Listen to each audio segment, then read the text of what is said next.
It has to be cryptid. Back to back in one night. That's my next project. Official announcement.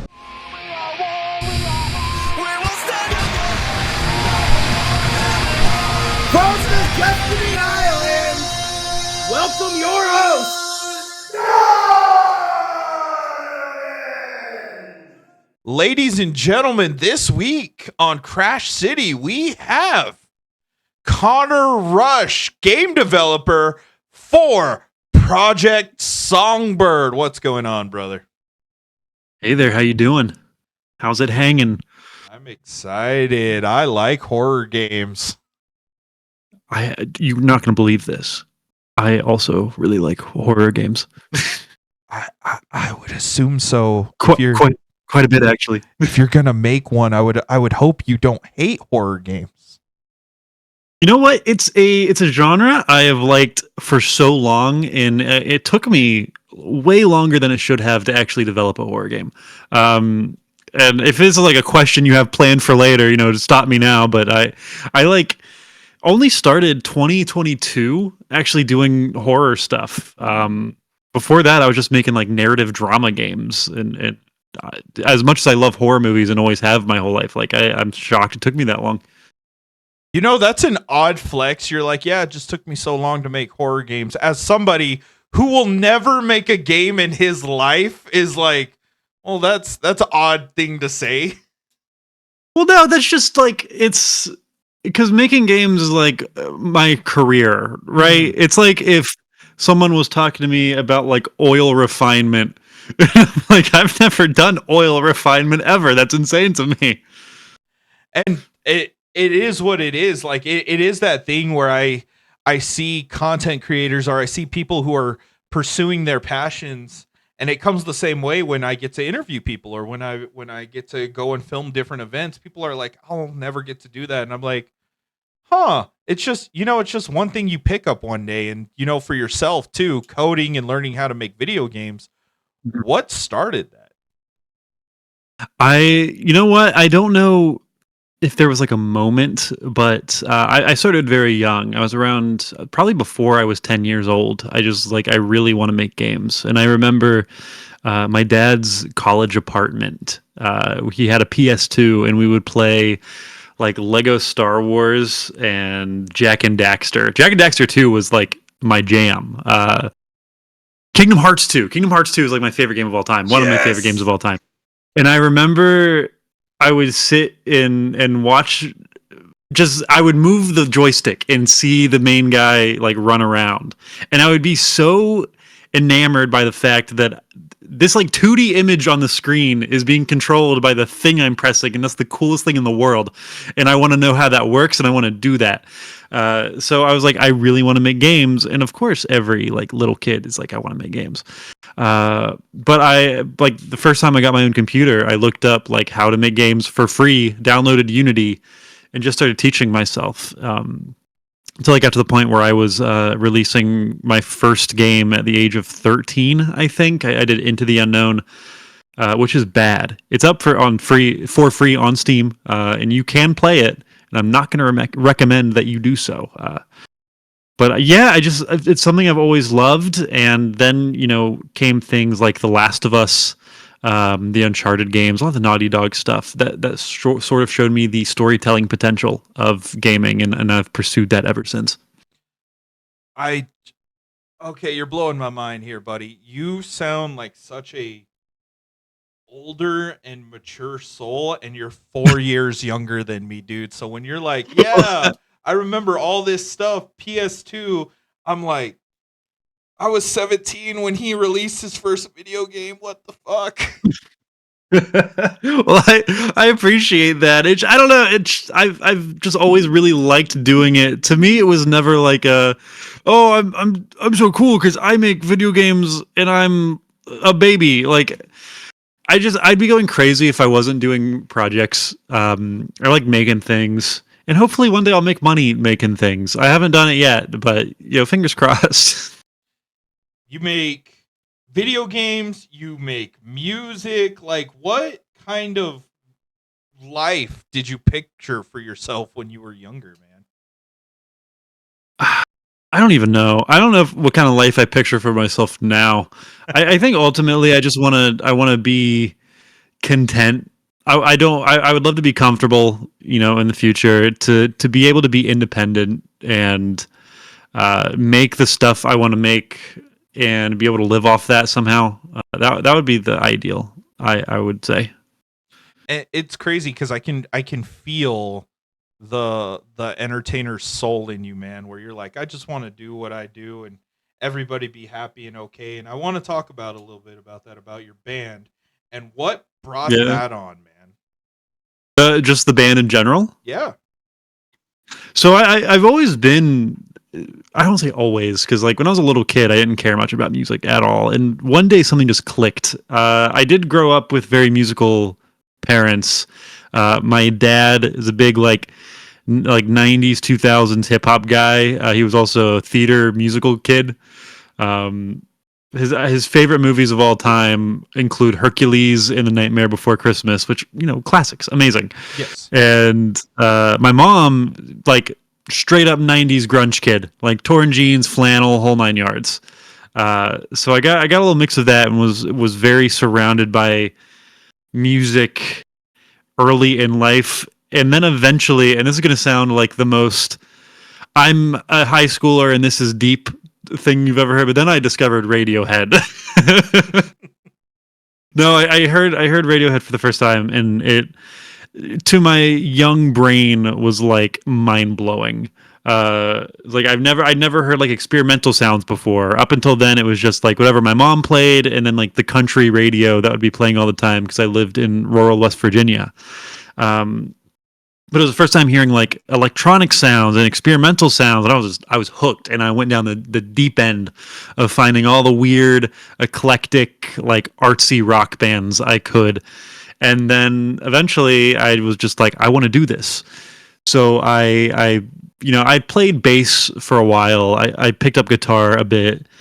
So I won't say taught myself instruments because I still don't really know how to play instruments well. I got by playing instruments and put together my first EP and my first two albums over the course of from like 2017 to 2021.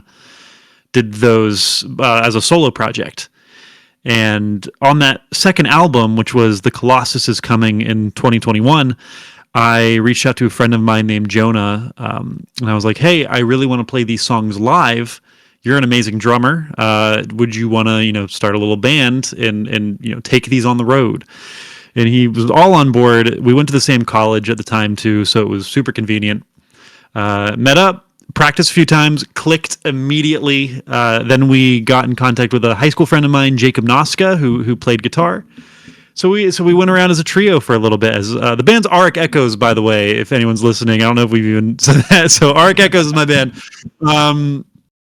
And us as a trio played around locally for a while. Eventually, we got Erwin Dorsonville on saxophone, and as a four-piece, wrote the third album together, which I far preferred than doing a solo project. I love being in a band. It's way more fun. I like having the collaboration and the writing partners, and all of them are such talented musicians, and I'm just the dude that yells and is okay at bass. So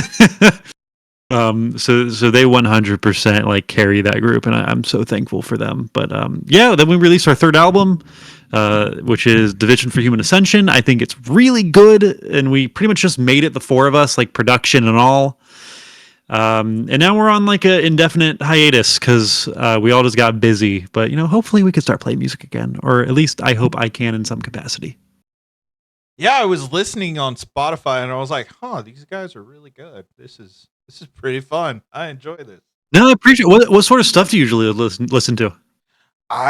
When people say like, oh, I listen to everything, I literally do, man. I'm such a nerd. K-pop Demon Hunters to Post Malone to Old George Strait to God damn, I've sang the Wicked fucking album. I love everything, man. Like I don't really care. What are some of your current favorites?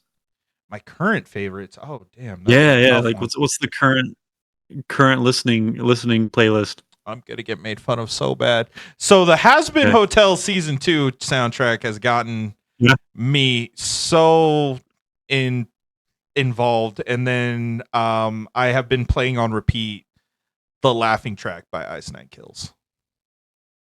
I haven't delved much into Ice Nine Kills, and I won't make fun of you. Some of those Has Been Hotel tracks were catchy. They were real catchy. So some of them got me. I did watch it, and some of them got me. I haven't delved into Ice Nine Kills, and I should. I like metal, and I like horror movies. I feel like that's just like a match made for me. Oh yeah, 100%, man. Like listening to Welcome to Horrorwood, I feel like you'd pop like crazy, dude. It would be something that you would love, and even seeing like how you talked about what inspired Project Songbird, which we'll get to here in a second. The movies that you picked, I was like, whoa, he likes, I hate to say it, but like genuinely good horror movies. Like Hereditary still scares me to this day. Hereditary's so good. I don't know if this is a hot take or not, but I feel like anything involving Ari Aster is a hot take at this point. I don't think he's missed. I don't think Ari Aster's missed.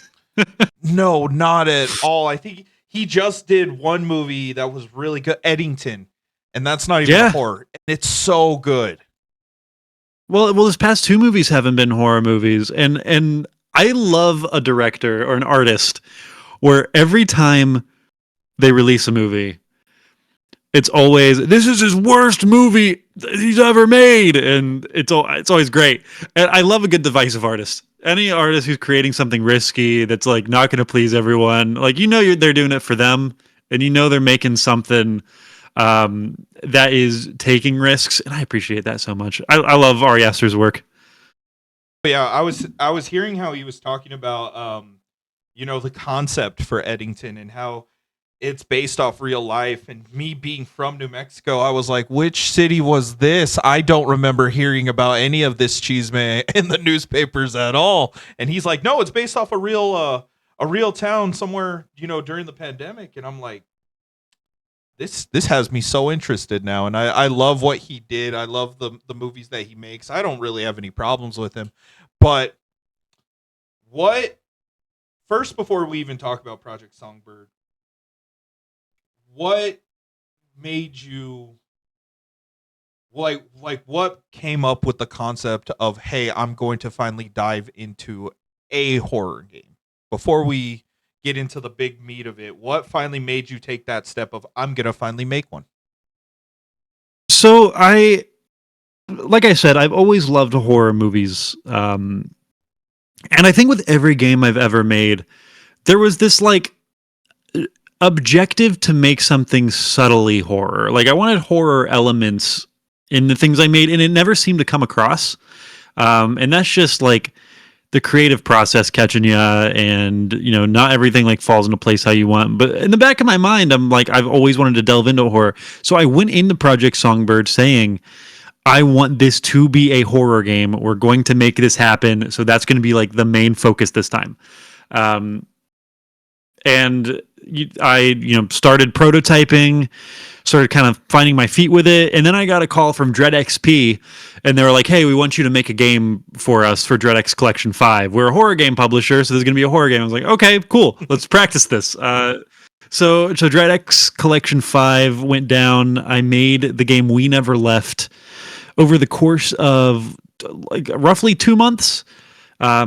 And that was my first ever attempt at a horror game, and the reception was excellent. Like, people played it and were terrified. I had like some people say it was like their favorite indie horror game they played, and I thought that was an insane take. I'll gladly accept the compliment. And it kind of gave me a lot more confidence in my ability to delve into horror. And now I've been itching to like go full force into the genre ever since. Project Songbird will be my first like major horror game. Like I've done small games and jams since, but Songbird will be like my big release as a horror developer. And I think it's a good spot to where we start talking about how this beautiful project is coming out. And what is it about? What is Project Songbird? So, all right, I'm going to give you my pitch. Whenever I do like conventions or tables or anything, I say the same thing hundreds of times. So, Project Songbird is a cinematic narrative psychological horror game where you play as Dakota, a musician who's isolated themselves in the remote Appalachian forest to record their next album amidst a writer's block. So I love the fact that because it's going to be cryptid. It has to be cryptids. It's Appalachia. And when I saw this, it got me curious because I was like, why did he choose the Appalachian Mountains? Especially with it being like a musician. You know, you have Louisiana, and I think I thought it was like parts of California too, because they have a little bit of cryptids out there. But what made you choose Appalachia, and especially for a character that is writing music?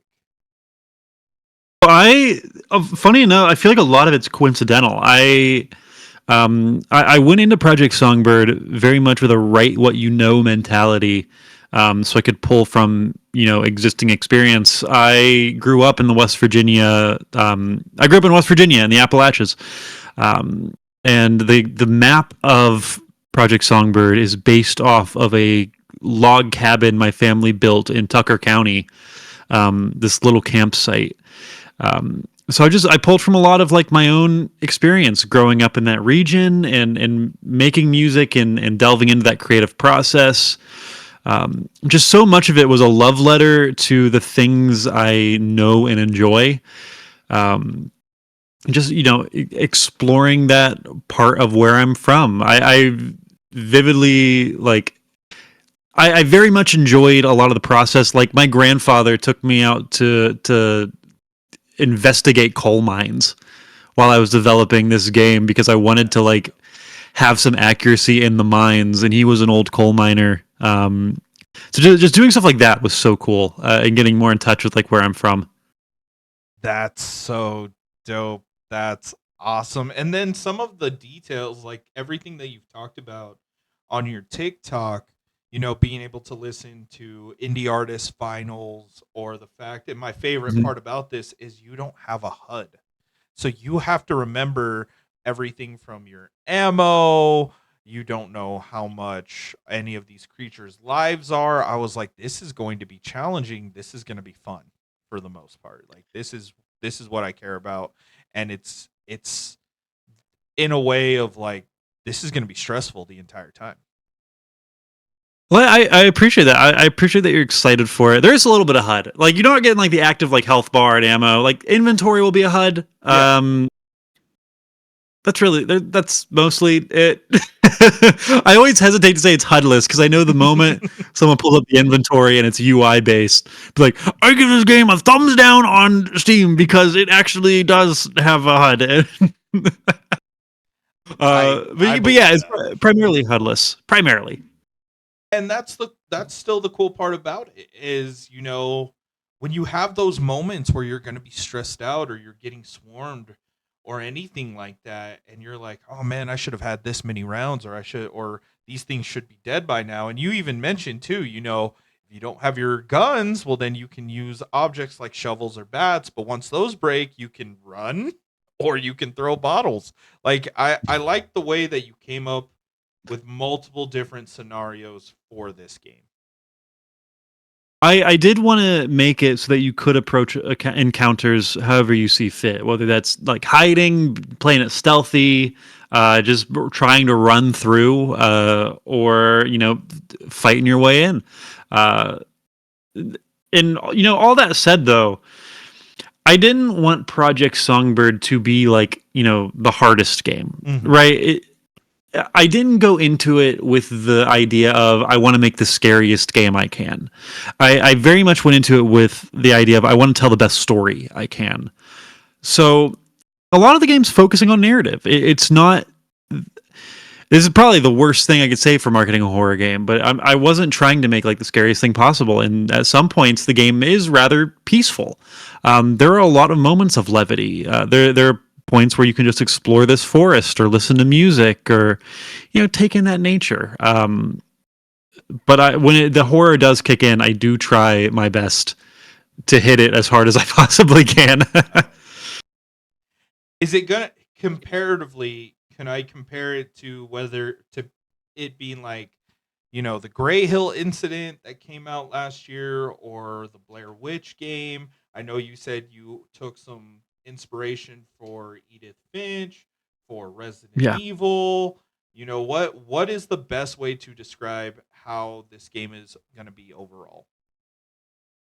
Man, funny you mentioned Blair Witch, because when I was initially designing the forest of Project Songbird, that was a big point of reference for me. Say whatever you want about the Blair Witch game and its story and the just quality of the game, but like the forest was excellent, and I love the way they captured that atmosphere. So I kept going back to that as a design reference. But in terms of just the type of game this is, What Remains of Edith Finch and Firewatch are huge inspirations for me. I love that walking simulator narrative type of game. It's always kind of been one of my favorites. A bunch of other great examples like The Vanishing of Ethan Carter, The Stanley Parable is a big inspiration for me. But if we're getting into horror games, there's the big ones. There's Resident Evil 7 is a pretty clear inspiration on the combat and gameplay, I feel. I think that's very visible in a lot of the recordings you'll see. Silent Hill 2 had a huge impact on the story, as most horror game developers will tell you. That game has gone generations of being one of the biggest influences for game developers in the horror genre. And what, funny enough, not as much inspiration from Alan Wake 2 directly as you'd think. Especially if you've played the game, you'll be seeing a lot of similarities, but a lot of it was, funny enough, coincidence that I was honored to be there, because it made me think, me and Sam Lake, our heads in the same place. And if people like this, then people are going to like Songbird. And then Project Songbird, why the title? Like, why Project Songbird? Man, that's an answer I want to give. Ooh. I'm trying to think of a way to frame it that won't be too much of a spoiler, because there's some narrative context to that I would like to keep hidden within the game. That's fine.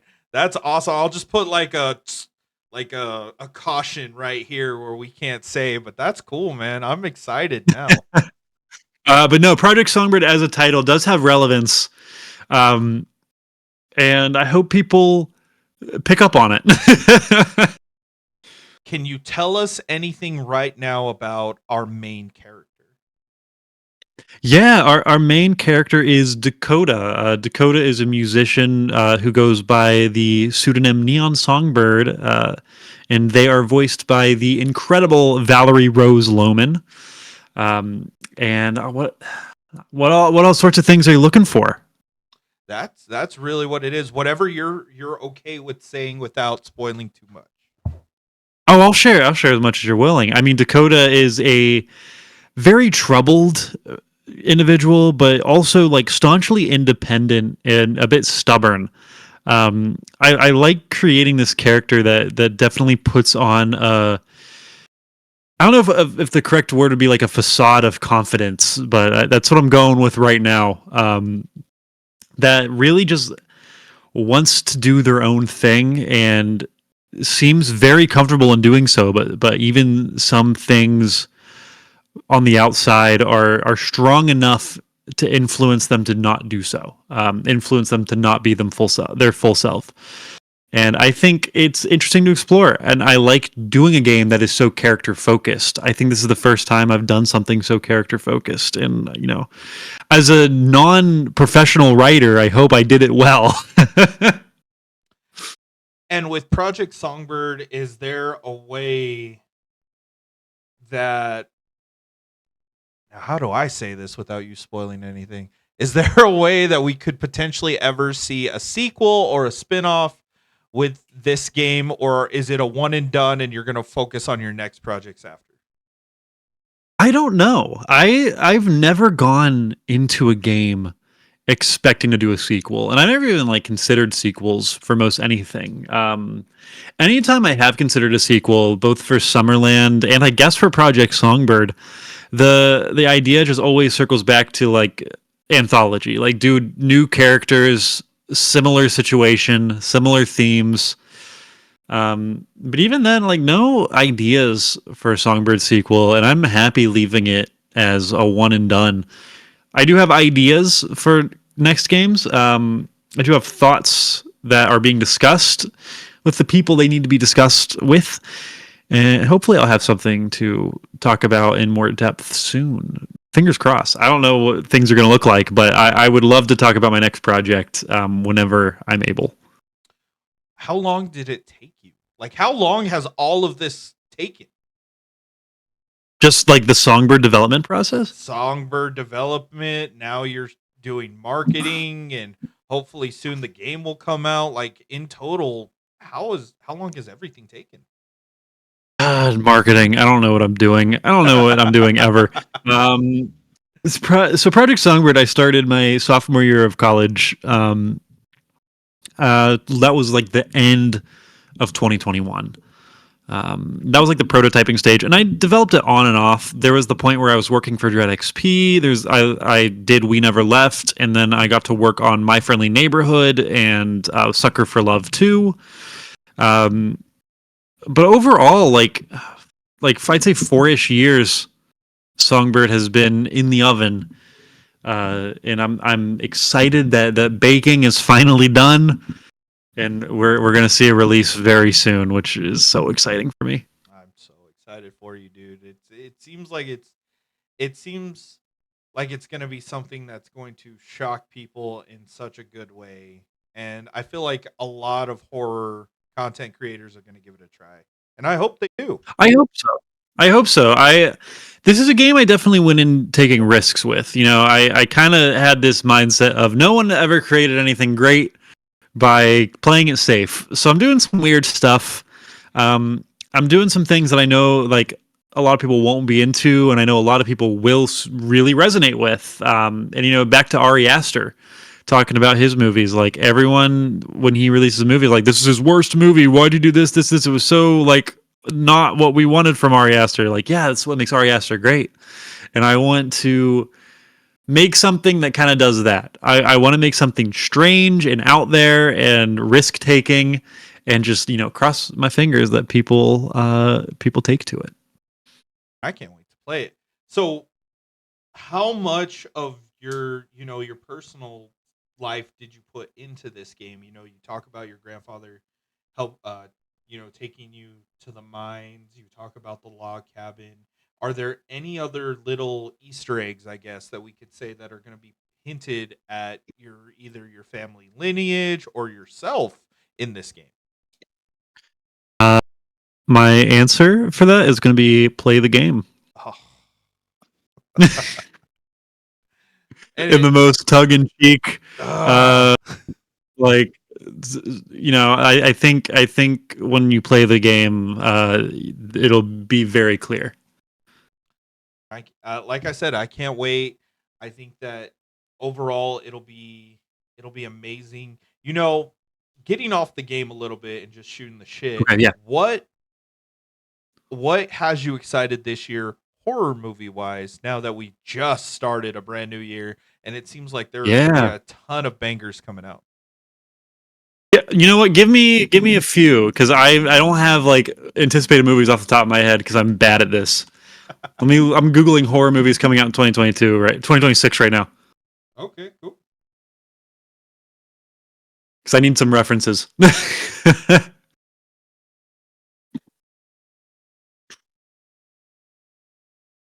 What here am I excited for? Oh, Werewolf. Oh yeah, dude. Robert Eggers always, like, never misses. We're talking about Ari Aster never missing. Robert Eggers never misses. He is like probably my favorite modern director. That dude just has an eye for that gothic dark style, and I love it so much. Who's his cinematographer? Jaron Blanchky or something like that. Some of the best cinematography I've ever seen in a movie is like every Eggers movie. Jaron Blaschke. No, yeah, I'm so stoked for Werewolf, and him saying it's his darkest movie. Like, dude, you released Nosferatu, and you're like, I'm gonna go crazier. Like, no, it gets worse. Yeah, this doesn't come till the end of the year, doesn't it? I believe so. Does it? Is there a release window for it? Yeah, it's scheduled to be theatrically released December 25th, 2026. It's too long. Oh. I'm realizing I don't know anything coming out this coming year. I'm such a fake fan. What else we got? We have Whistle coming out here soon, which looks... What is it? Whistle? The one where the kids find that Aztec death whistle. That looks silly enough. I'll say that. I have not heard of this. Yeah, let me see who is. Oh, this looks great. Wait, is it out? It has reviews. February 6th is when it fully comes out. Oh yeah, I like the look of this. Oh yeah, Iron Lung. Iron Lung. Yes. I'm so that's I'm acquainted with Dave Szymanski, and I know for a fact he is very excited for this thing to come out. Last I talked to him, he said he had not seen the final cut, but that was like a month ago, so I assume he has seen the final cut by now. Yeah, that is definitely going to be a highlight of my 2026. I think Markiplier has done such incredible things recently, and I'm so glad I'm so glad this is such like a serious movie. Mm-hmm. You see so often, like, I don't know, YouTubers kind of phone it in for the big screen, and this is not that. This is like a genuine horror movie, and it looks incredible. Like, Markiplier does not miss when it comes to production value and like taking things seriously when he needs to. What was the show that he did 2 years ago? It was like the Dreams one. The Dreams one. That one was really good. Yeah. No, I'm close with John Szymanski, David's brother. He did My Friendly Neighborhood, which I worked on, and I'm also helping him do social media for his upcoming game Scrap Pack. So if anyone wants a wishlist Scrap Pack, by the way, it's a little fun multiplayer game. But I'm helping John with that. And David's in that server, and I know for a fact he's super excited for this thing. This one's going to be amazing. And then even for yourself, man, have you ever thought of like maybe one day you could have your own indie horror film? I would love to have my own indie horror movie. Are you kidding me? That'd be awesome. I would listen. I want to act in one. I want to direct one. I want to write one. I want to have someone adapt my games into one. Like that would be so spectacular for me, actually. No, that would be incredible.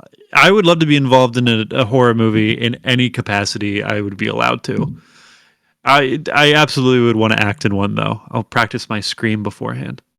Real question: how do you want to die? Correct. Oh man, not in a dignified way. I want to go out as like brutally as they can afford in that budget. My mind's going to the In a Violent Nature cliffside scene. Oh. Did you see In a Violent Nature? Yes. How'd you feel about that? So I'm one of the ones that loved it. I just love the fact that one, and then what was the paranormal one where we saw the entire movie through the ghost's eyes? Presence. That one I love too. And so funny enough, I watched both of those movies back to back in one night. Crazy that you brought both up in this conversation. Such good movies, and I feel like people don't like them because they're both really slow, but also it's a unique way to do it. And you've seen a serial killer kill people a million different ways, but you've never seen it that way. And I was like, this is amazing. This is awesome. Listen, I don't think In a Violent Nature was a masterpiece. I think it had issues. I think it had problems. but man, I liked it way more than I think most people liked in A Violent Nature. It got a little slow at points. I'll agree. Sometimes I'm like, we've been walking for 5 minutes. Let's space it up. But in general, I thought it was awesome. It was so fun, and I thought Presence was excellent.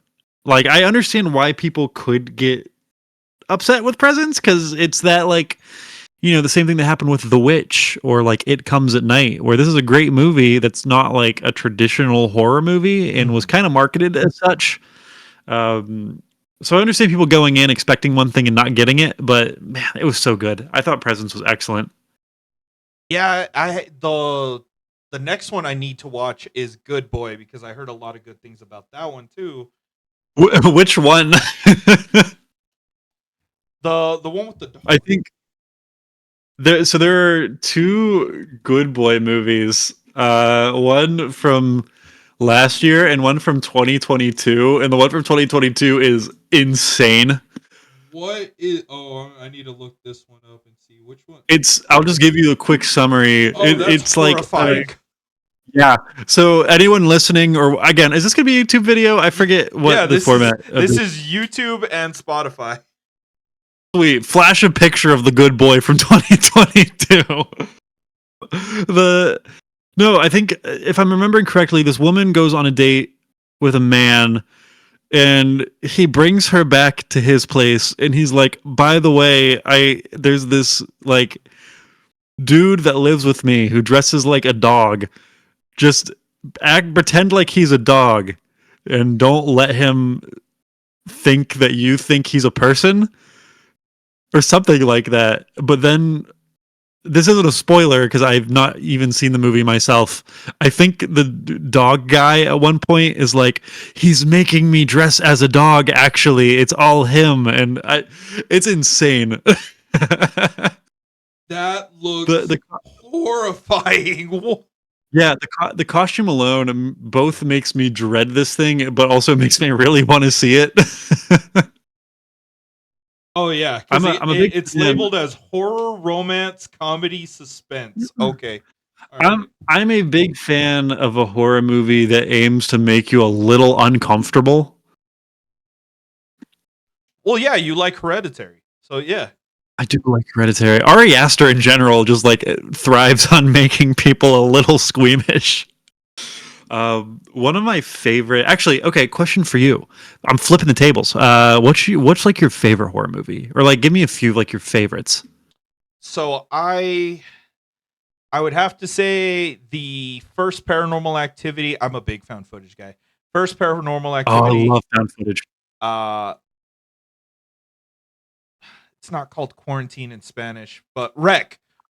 I like that one more than Quarantine. Quarantine kind of didn't do it. Saw 2, Final Destination 3. Like, I like gory, and then I like found footage the most. You're speaking to the right guy. Found footage is like my favorite subgenre of horror movie. It is. Scratch that. Like, I love the artsy art house. I hate the term, but like the quote unquote elevated horror, whatever. Like, as pretentious as that sounds, I do really enjoy it. But like, found footage is so good. I love found footage movies. Like Gonjiam, the Haunted Asylum, one of the scariest things I've ever watched. I don't know if you've seen that one, but it is so good. Could never finish it. The first time she speaks in tongues, I was done. I was like, I can't. I started watching that as like a background movie, and then it got to like them actually experiencing the horror stuff, and I'm like, oh, I'm tuned in. We're getting the blinds closed, lights going off. I was getting scared watching that in broad daylight. It's quite phenomenal. Blair Witch is great. We're talking found footage. I recently binged all of the VHS movies. Oh, such a good series.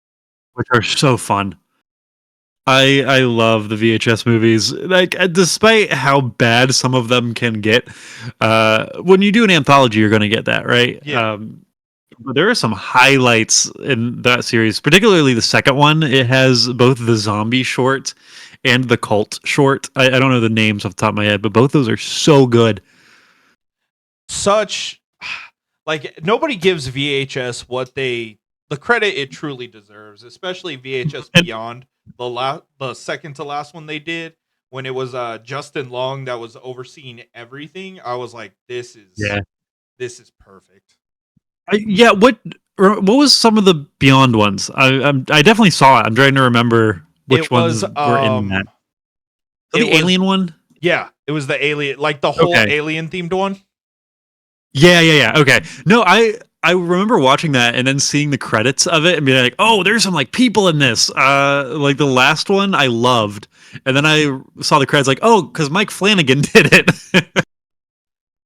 Oh yeah, no, and I Mike never Flanagan is great. finished. I haven't finished Halloween. I got to the second file, but I haven't finished it yet.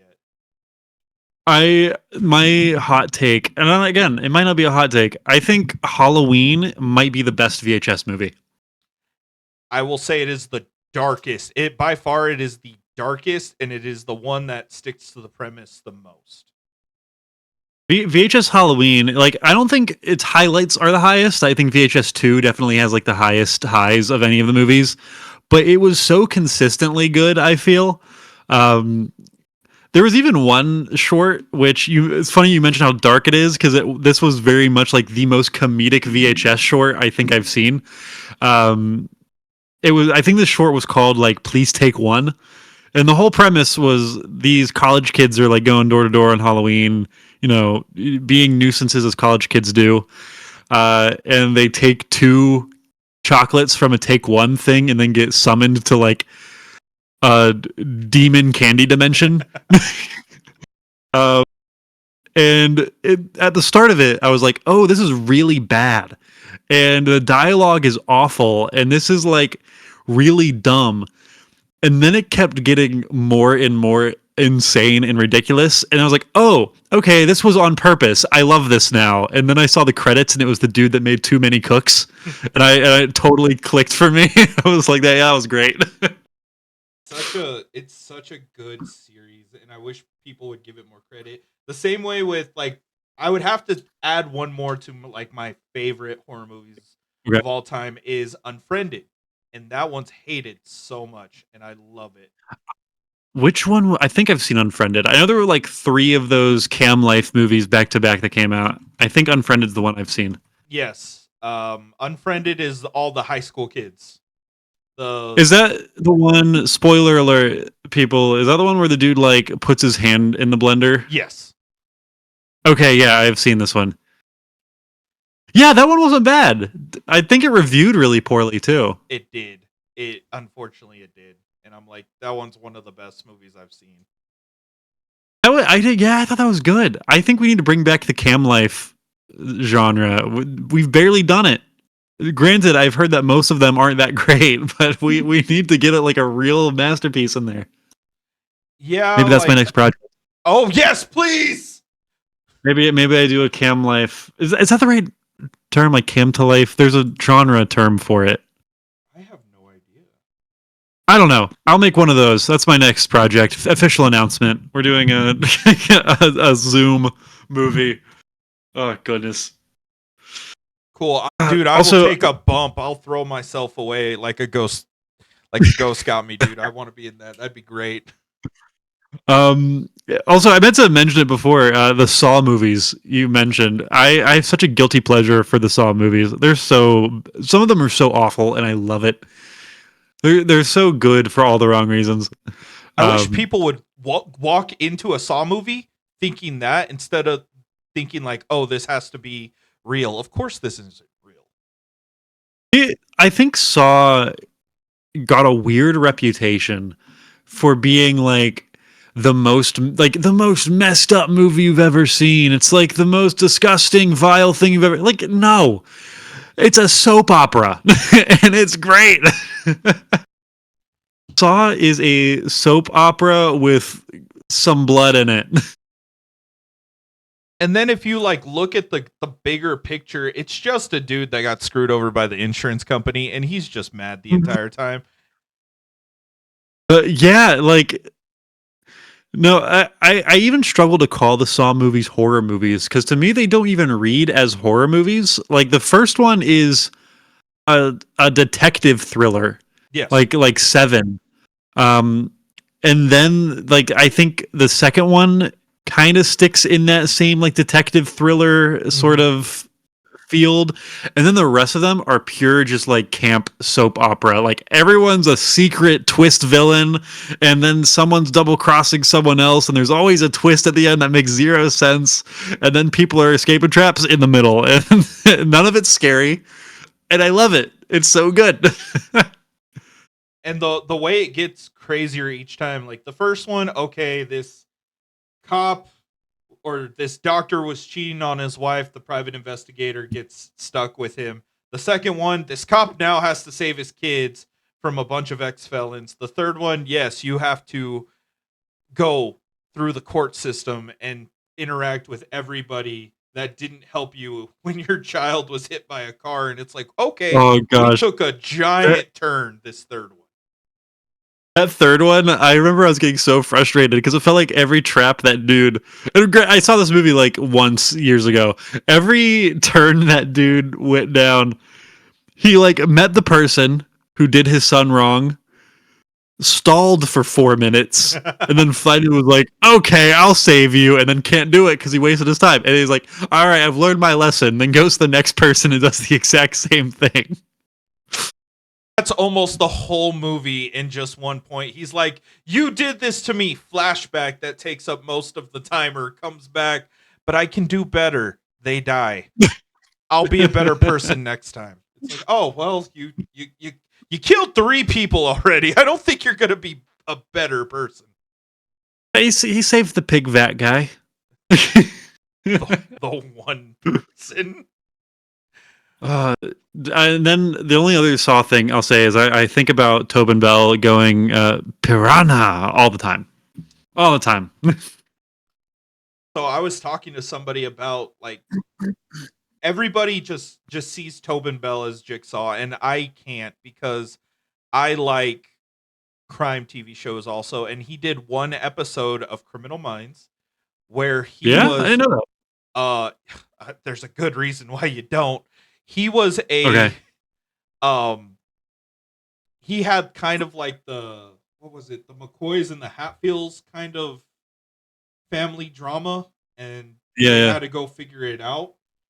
It turns out the killer is his child he had with his sister that neither family figured out that they were all related in the end. And the way Tobin Bell looks, I'm like, yeah, I'm never gonna forget. Like that is immediately the role I will forever see this man, unfortunately. I love in the Saw movies when they do flashbacks and he's supposed to be younger, they just like give him a backwards hat. What's up, fellow kids? It genuinely is it's Steve Buscemi is that, right? Yeah. I'm looking at the picture now. Is that's from 30 Rock, I think? Yeah. God, what a good show. Oh, no, this has been an amazing conversation, dude. Agreed. As we begin to wind down, where can everybody find you, find Project Songbird, and find your music? Yes, if you want to find me, my address is 384. My name's Connor Rush, CONNERRUSH. You could find me on most of all the social media platforms. Let me try to remember all of them. Instagram, I am Connor. Again, that's with an E-E-R. Connor_W_Rush on Instagram. Both my Blue Sky and my X are Fire Games. And by the way, that's FYRE Games. My TikTok is also just under Connor Rush. You can go to firegames.com. That's all I can think of for that right now. Then we have Project Songbird is coming to Steam, PS5, and Xbox Series X and S. You can wishlist it right now on Steam and PS5's Xbox store page coming soon. And I think you had a third question that I can't remember right now. Your music. Yeah, my music is Auric Echoes. It's AURIC Echoes. And we are streaming everywhere. So, stream it, enjoy it, tell me what you thought about it. Unless you didn't like it, then keep it to yourself. Before we end this, are there any final thoughts, teases, anything that you would like to say for Project Songbird? Oh man.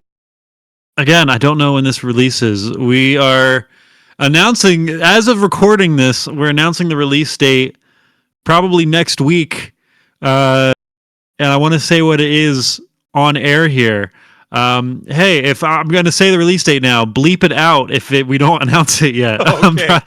Okay. Project Songbird is coming March 26th, 2026 to all platforms. So get on it, wishlist it.